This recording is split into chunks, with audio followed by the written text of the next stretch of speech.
E vamos pensar, a partir do Salmo 51, sobre culpa e graça. Vamos conversar um pouquinho sobre esse tema. Culpa e graça é o que vamos dialogar nessa noite. As Escrituras, elas dizem assim: ó Deus, compadece-te de mim, segundo o teu amor, apaga minhas transgressões por tuas grandes misericórdias, lava-me completamente da minha iniquidade e purifica-me do meu pecado, pois reconheço minhas transgressões e meu pecado está sempre diante de mim. Pequei contra ti, e contra ti somente, e fiz o que é mal diante dos teus olhos.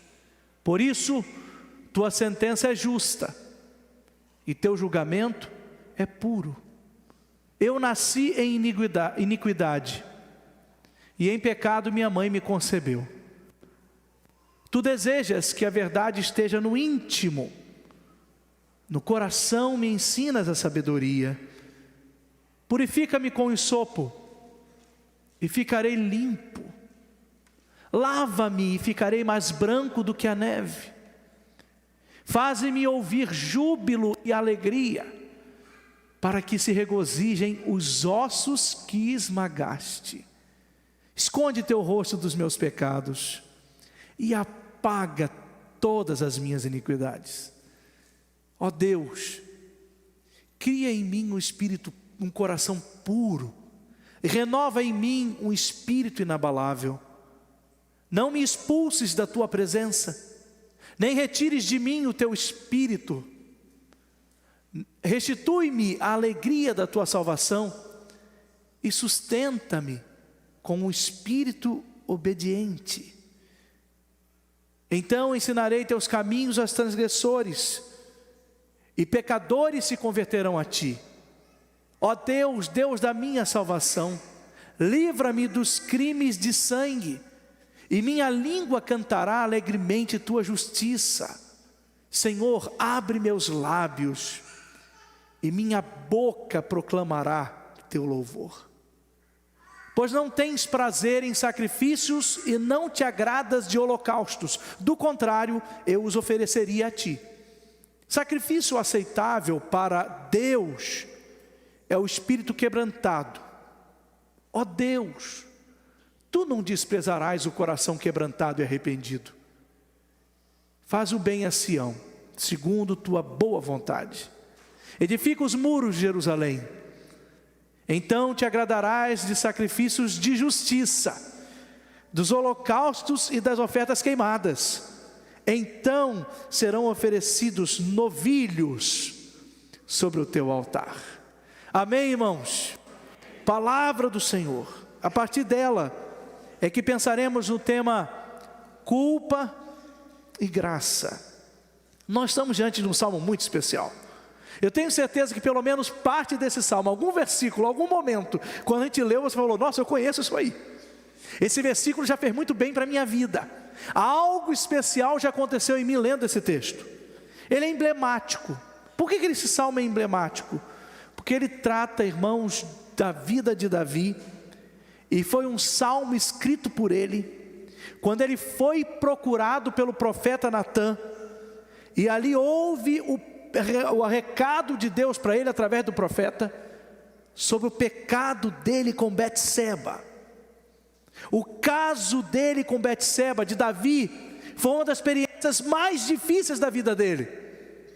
O relato do pecado de Davi e a censura, a repreensão que ele recebeu do profeta Natã estão registrados lá em 2 Samuel, nos capítulos 11 e 12. Se você desejar depois mergulhar profundamente nos detalhes que foram pano de fundo para a oração de Davi no Salmo 51, grave isso. Eu chegarei em casa, eu lerei 2 Samuel, os capítulos 11 e 12. Ali a história de Davi se descortina diante de nós. Um pecado terrível, Um homem que foi envolvido pela cobiça dos olhos, que viu uma mulher bonita, linda, como o texto diz, formosa, à distância, e aí não foi só uma visão, ele cometeu o pecado, ele se envolveu com ela, ele agiu de má fé com Urias, expondo para morrer, porque colocaram alguém na linha de frente da batalha, quase dizer assim, olha, morre primeiro quem encara primeiro a espada do inimigo. E aí um erro muito grande na vida de Davi. Mas Natã é o profeta que vai até ele, e como profeta de Deus, expõe diante dele o problema. Conta-lhe, como de uma forma, contando uma história, uma ilustração, e deixa Davi dar o julgamento. Davi é repreendido pelo profeta do Senhor pelo seu erro, mas é interessante que a resposta de Davi foi imediata, no capítulo 12, lá na altura do verso 13. Aqui está para mim uma das grandes virtudes e riquezas que a gente aprende com Davi. Davi disse assim: pequei contra o Senhor. Olha que coisa bonita, admitir isso, pequei contra o Senhor. Algum tempo depois então desse episódio, surge esse salmo, o Salmo 51.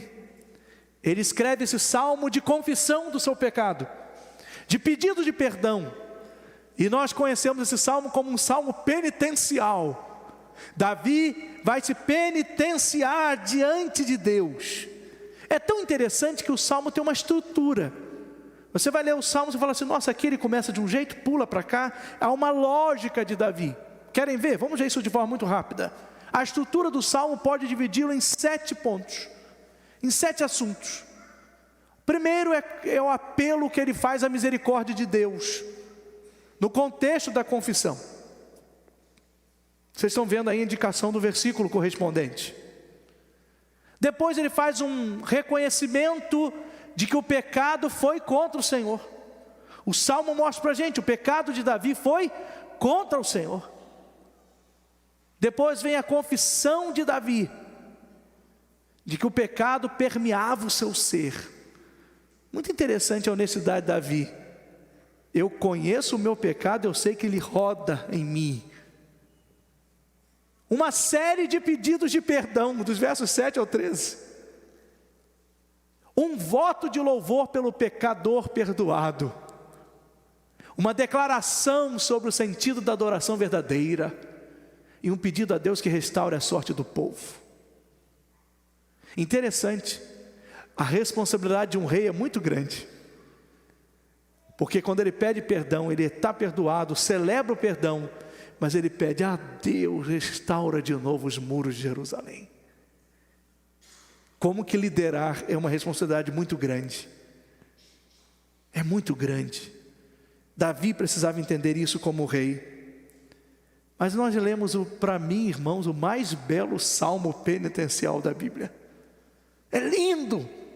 Ele abre o coração diante de Deus. E ele faz um apelo, ele apela para o amor, para a misericórdia. Davi apela à compaixão de Deus. Davi pede perdão. Davi pede purificação. Pede limpeza. Reconhece que o pecado é uma ofensa. Em última instância ele vai declarar, o pecado é uma ofensa contra Deus. Que homem honesto. Irmãos, o convite desse salmo, além, é claro, de apresentar a beleza da confissão de Davi, é um convite para a gente. É um salmo que diz para mim e para você, a gente precisa fazer o mesmo. Assim como Davi confessou os seus pecados, foi perdoado e ficou livre da culpa, nós também podemos e devemos fazer o mesmo. É um salmo que instiga a gente, nós precisamos confessar. E é interessante que Davi fala de um espírito quebrantado, um coração quebrantado, um coração arrependido, lá no versículo 17 que nós lemos. Irmãos, aqui está a chave para a porta do perdão. A chave que abre a porta do perdão se chama arrependimento. Diante do arrependimento sincero, o perdão chega. E aí Davi entendeu que o sacrifício aceitável para Deus não era um sacrifício de holocausto, mas o sacrifício aceitável para Deus seria o sacrifício da vida entregue, do arrependimento. Porque não adiantaria de nada oferecer um holocausto, fazer uma oferenda para Deus, se o coração não estivesse dizendo aquilo. Entende a diferença? O holocausto era uma prática dos tempos do Antigo Testamento, que se resumia numa coisa simples. O holocausto era oferecer, por exemplo, um animal, e queimava-se, colocava-se diante daquele altar, aquele animal, e essa oferta era Deus, para que Deus perdoasse os pecados do povo. Era a forma de conversar com Deus no Antigo Testamento, em oferta para perdão de pecados. O holocausto é uma visão de entrega de pessoas também. Aí são os holocaustos terríveis da história, como nos tempos do nazismo. Não, estou falando do holocausto cultico, dessa entrega de um animal que era colocado para ser entregue.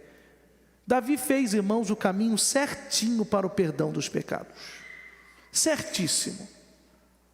Ele segue o caminho porque ele reconhece o pecado.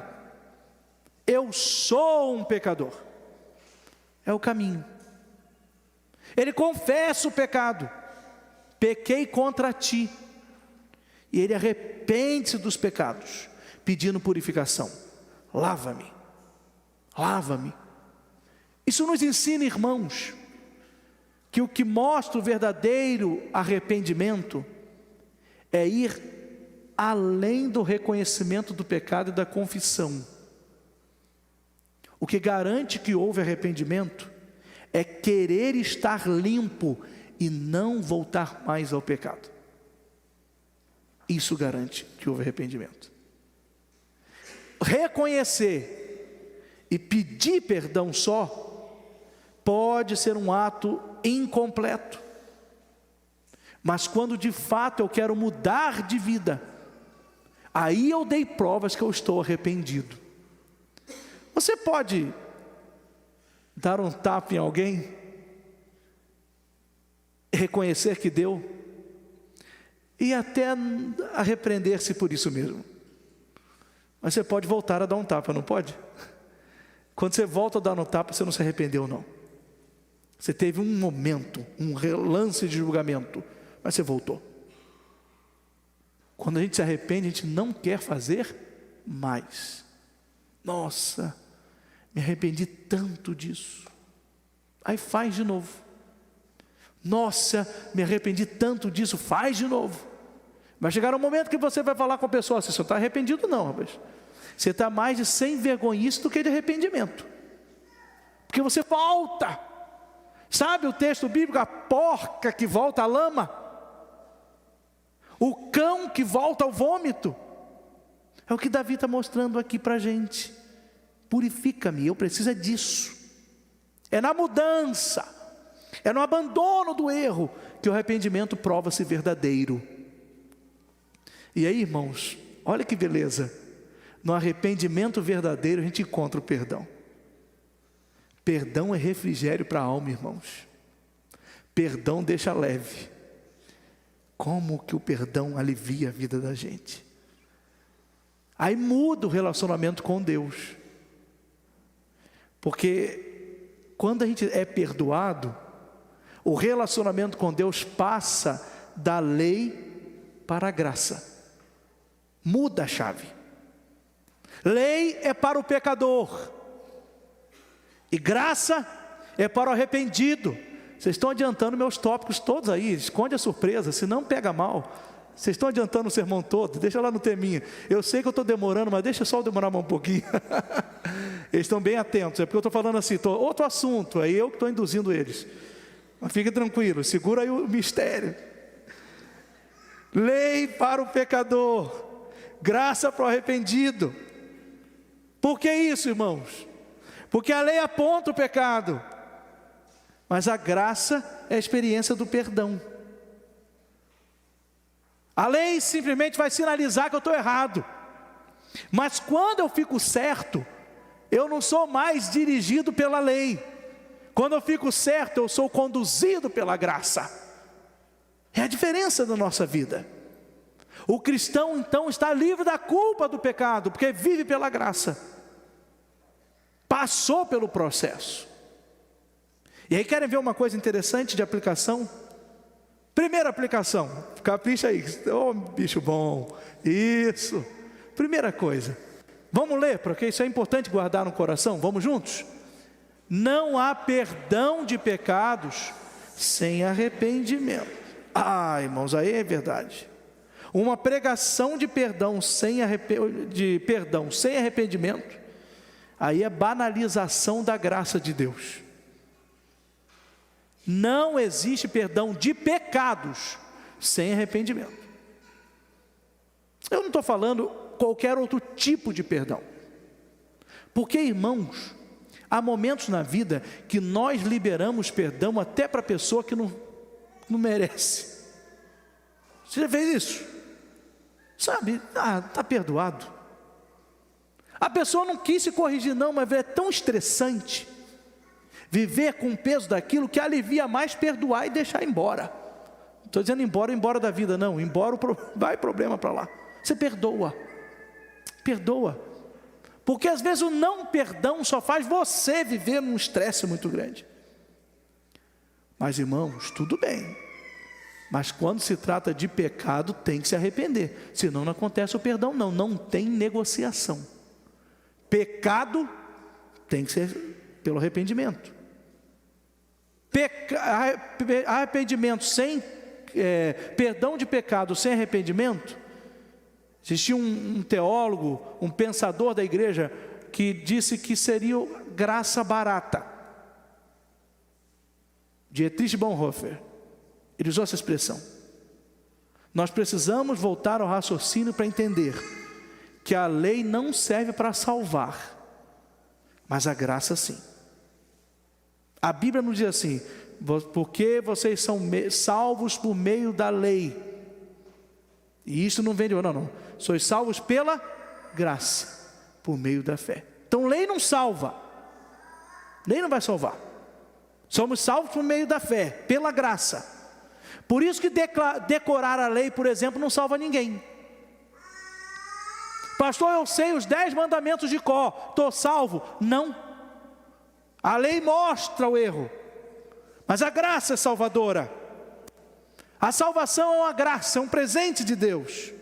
Só que só há salvação quando o pecado é confessado. Não tem perdão de pecado se não houver primeiro arrependimento. Irmãos, não podemos brincar com a graça. A graça não é um produto numa prateleira. A graça não é um imóvel para usufruto. A graça é concedida ao pecador que se arrepende. Davi foi perdoado porque se arrependeu verdadeiramente. Então não há perdão de pecados sem arrependimento. Mas vamos dar um segundo passo, a partir do Salmo. O relacionamento do salvo com Deus é baseado na graça e não na culpa. Ora, a balança relacional entre Deus e o salvo não é uma balança relacional entre lei e culpa ou qualquer outra coisa. A balança que rege o relacionamento do salvo com Deus é a graça. Nós não temos um relacionamento com Deus por causa das regras. Nós temos um relacionamento com Deus por causa da graça. Não é por culpa que nos relacionamos com Deus. Nós não nos relacionamos com Deus por medo dEle. Nós nos relacionamos com Deus por amor a Ele. É diferente. Não é por culpa. Se você está carregado pela culpa, pode ser que ainda não houve confissão do pecado. Consegue compreender essa diferença, irmãos? Quando a culpa ainda é o direcionador da nossa vida, tudo indica que não houve ainda confissão de pecados. Porque a graça é diferente. Nós não somos fiéis a Deus por causa da culpa, irmãos. Nós precisamos ser fiéis a Deus por causa da graça. Eu vou ser fiel a Deus, que olha, Deus é difícil demais. Se você não anda na linha com Ele, o bicho pega. Meus irmãos, Deus é justo, Deus é santo, mas esse raciocínio não é correto.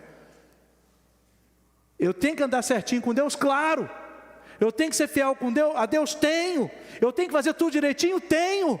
Mas eu não posso olhar para Ele como alguém que é um carrasco de chicote, e que eu vou me relacionar pela culpa, porque isso só prova que não o conhecemos. Eu me relacionando com Deus pela sua graça, então eu sou fiel pela graça. Eu não posso vir o culto por causa da culpa. Não, eu vou lá porque se eu não bater o cartão no culto da igreja, olha, Deus vai ficar tão zangado comigo e vai acontecer alguma coisa ruim nessa semana porque eu não fui no culto. Olha, pode acontecer coisa ruim todo dia, mas a gente não pode vir ao culto por causa de culpa. Nós estamos aqui pela graça. Porque, irmão, se você estivesse aqui pela culpa, você ia estar naquilo que, já ouviram essa expressão? Missa de corpo presente? Você ia estar igual a missa de corpo presente aqui, irmão. Seu corpo ia estar aqui, mas a sua cabeça ia estar lá fora, porque você está baseado pela culpa e não pela graça. Eu não sou dizimista pela culpa, eu sou dizimista pela graça. Se você der o dízimo por culpa, você vai ser já viram aquela expressão, mão de periquito? Você vai ter uma pena de dar, porque vai faltar, pastor. Isso é culpa. A gente é dizimista pela graça. Eu sou fiel e Deus supre, é uma bênção, uma maravilha, é bom para a minha alma, eu fico empolgado, eu cultuo a Deus, pronto, acabou, resolveu. Não é culpa, não tem ninguém obrigando, é graça. Porque culpa não é parâmetro para o relacionamento com Deus.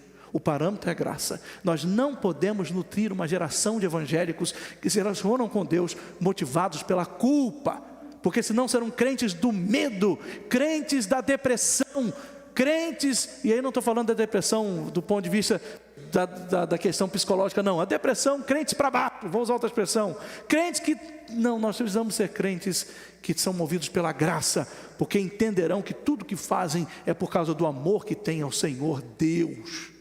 É igual no casamento da gente.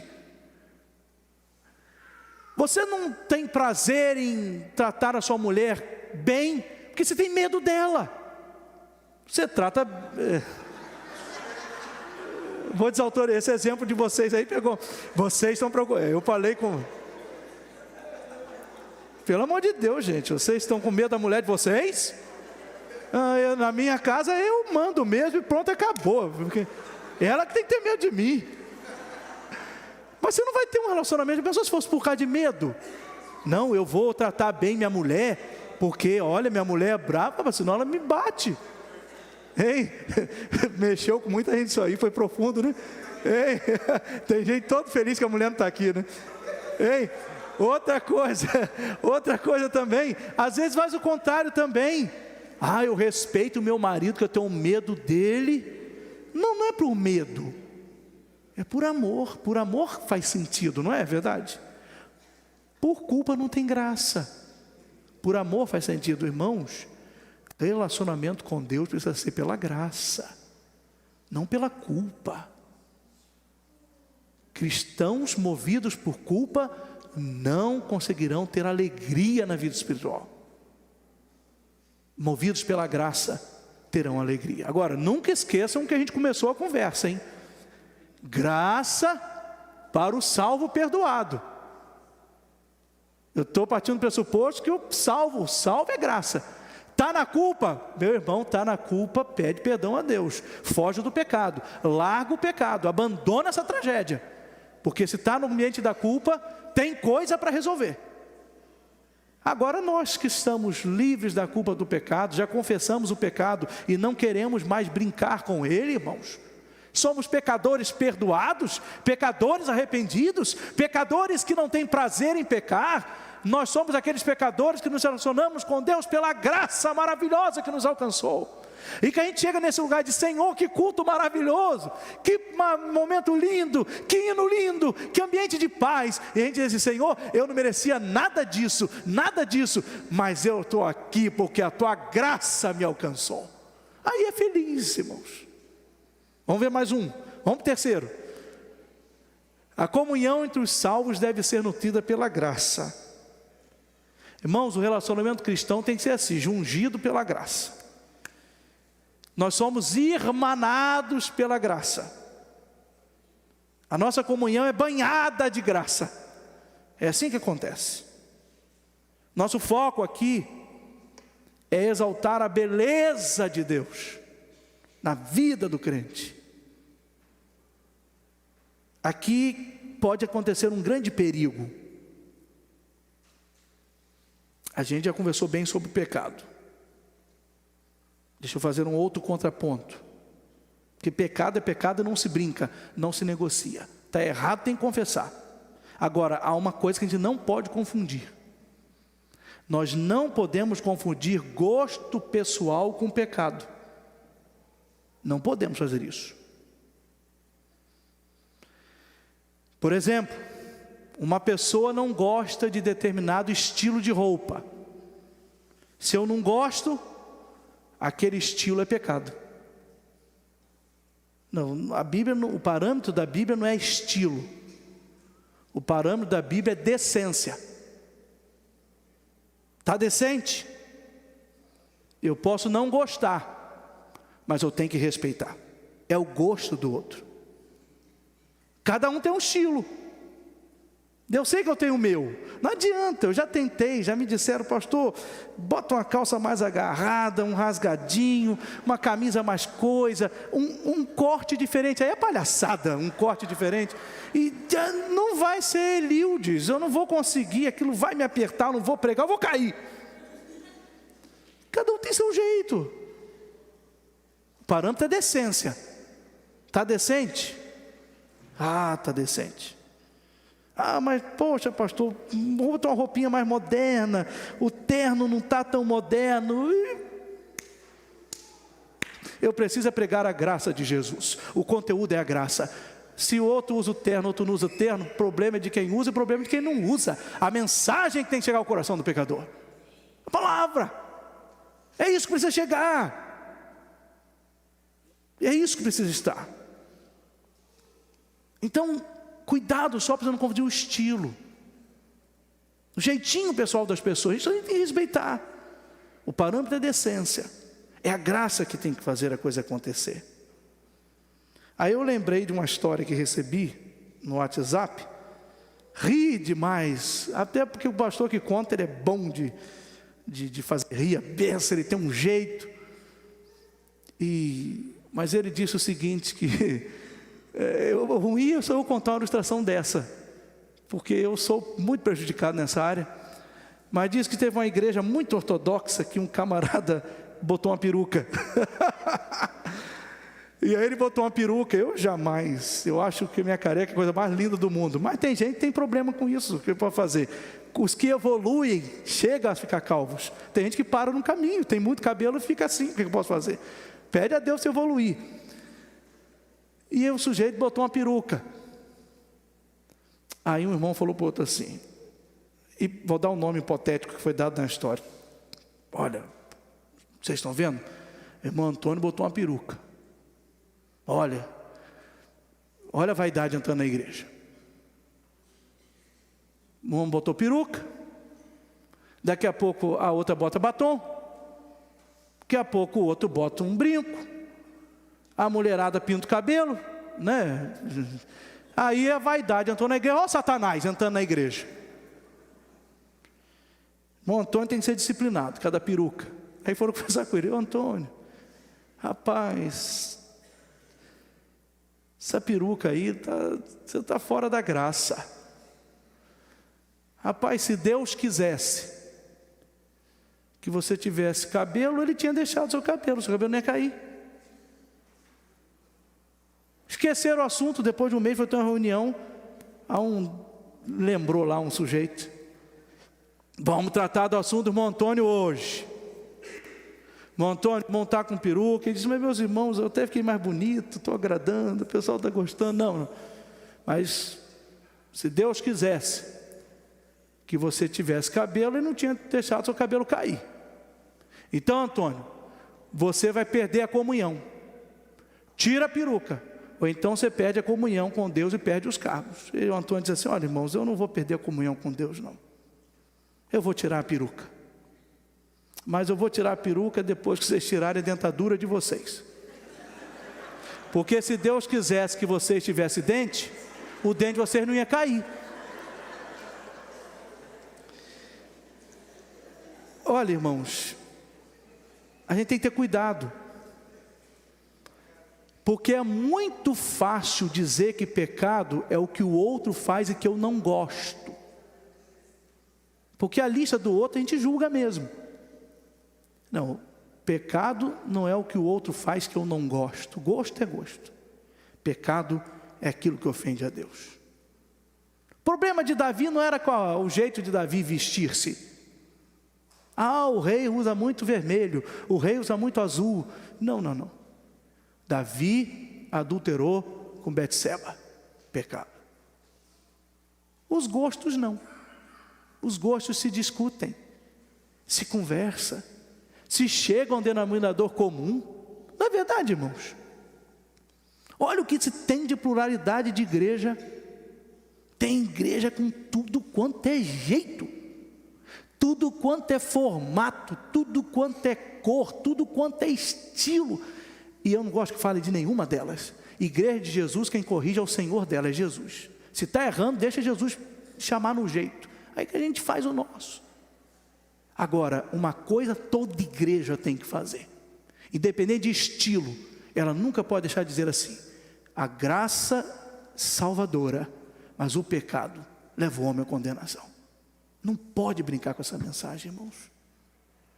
A gente não pode deixar isso passar. Sabe por quê? Ao diabo interessa a culpa, mas a Deus interessa a graça. Só que não adianta, eu não posso ludibriar você, te enrolar, te enganar, eu não posso. Eu tenho que ser muito honesto. Você confessou já o seu pecado? Verdadeiramente dele se arrependeu? Se você não fez, faz, irmão. Faça, irmã. Faça isso, você que acompanha pela internet. Não fica cultivando o pecado, não. Faz isso não. Confessa a Jesus e abandona. Conta para Jesus e deixa. Porque o pecado, ele só tem uma finalidade mesmo, é matar. O pecado só veio para destruir mesmo. É uma missão terrível. Mas, irmãos, a graça de Jesus é libertadora. A graça de Jesus. Não brinque com a graça. Já que a graça é a graça, então o meu pecado está escondido, o meu pecado está domesticado, eu já sei lidar com ele, eu dou bem com o meu pecado, rapaz, eu administro com a beleza. Não faz isso não. O pecado ninguém administra feito uma beleza. Pecado é sempre pecado. Mas a graça de Jesus é maravilhosa. Porque onde abundou o pecado, a Bíblia diz que aconteceu o que com a graça, irmãos? Superabundou a graça. É graça que movimenta a nossa vida. Não é a culpa. Livre-se da culpa hoje. Acerte o seu passo com o Senhor. E caminhe movido pela sua graça.